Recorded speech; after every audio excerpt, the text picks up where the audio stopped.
Welcome to Beyond Accessibility. We find practical solutions to problems at home that go beyond just making a home accessible. I'm Paige Hayes, the creator of BeyondAccessibility.com. Today I'm going to teach you one home improvement technique that makes living at home easier and safer. But more importantly, I'm going to teach you the reason why. On to today's lesson. Today I'm going to show you a wireless doorbell and talk about adaptable use. So I want to start talking about doorbells by looking at a very traditional doorbell in a home. So you come up, you ring the bell.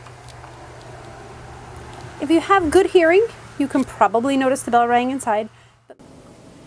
So I brought with me inside the house the button, the actual doorbell, that when you push it makes the bell ring. Now this is a fairly pleasant sounding doorbell, but that is the only sound it makes. And this particular sound has to be heard throughout the entire home for someone to know someone is at the door.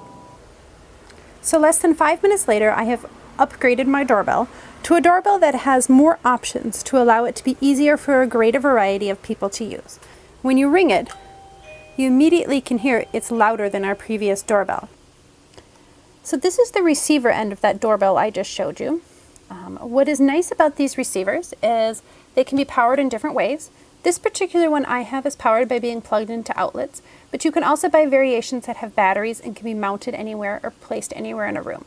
So this particular one plugs into an outlet, and that gives it power. I brought my doorbell in with me again here. You'll notice when you press that doorbell button, the receiver not only makes a sound, but also flashes light. This could be really helpful for someone who has hearing loss, or if you want to be able to turn the volume really low on your doorbell, for example, to not wake up sleeping people in your home and still be alerted that someone's at your door. The other benefit to these modern doorbells is that with your single doorbell, you can get as many receivers as you want. So you can place these throughout the home and they will all ring when someone's at the door. So for example, you might place one in a bedroom to be able to hear, but also maybe one in the main room or maybe one down in a basement if you don't want to miss people coming to your door. The third thing I really like about these is on this far side there are two small buttons. One of them allows you to change the ringtone and one allows you to change the volume. This allows people who have a difficult time hearing to be able to select a ringtone that they can hear well, but also allows us to change the volume, whether you prefer your doorbell to be loud or to be quiet.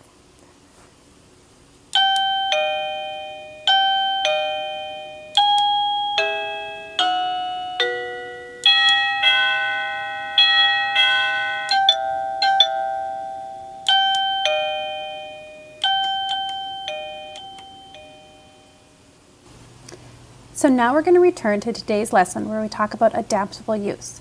We're going to discuss why you would consider replacing a traditional doorbell with one of these modern wireless doorbells. And the reason is adaptable use. These wireless doorbells are very flexible to meet the user's needs. This is especially important in people's individual homes where we should be able to customize the home to meet the individual's needs. So how is a wireless doorbell adaptable? First, it's adaptable in its location. You can place the output device throughout the home in many different locations, pretty much anywhere you want. Second, the device you can choose whether you want to have an auditory, a sound output, or a visual or sight output. The auditory output has additional flexibility in that you can pick the pitch and the volume that matches what the users in the home are able to hear and want to be able to hear. So who would this home modification or home improvement be helpful for? The first group that comes to mind is anybody who has hearing loss or hearing impairment, which would include most older adults. Hearing loss is one of the most common things that happens as people age due to the aging process in the inner ear. Second, anyone who has frequent visitors to the home, which is especially important for people who may rely on home health services or who get frequent deliveries to their home. Third, anybody who would like to possibly turn that doorbell off because let's say they have daytime sleepers, such as young children in the home, or people who work alternative shifts, or people who have, let's say, a noisy dog who would prefer not to have the dog barking at the doorbell. Last, there are just home layouts that you should consider using these flexible or adaptable doorbells with, such as larger homes that have a lot of division in it, such as many different floors or smaller rooms. Thanks for your time today. I hope this lesson has helped you gain in your problem-solving skills to help people live more safely and comfortably at home. For more ideas and resources, come visit us at beyondaccessibility.com. The link is in the description.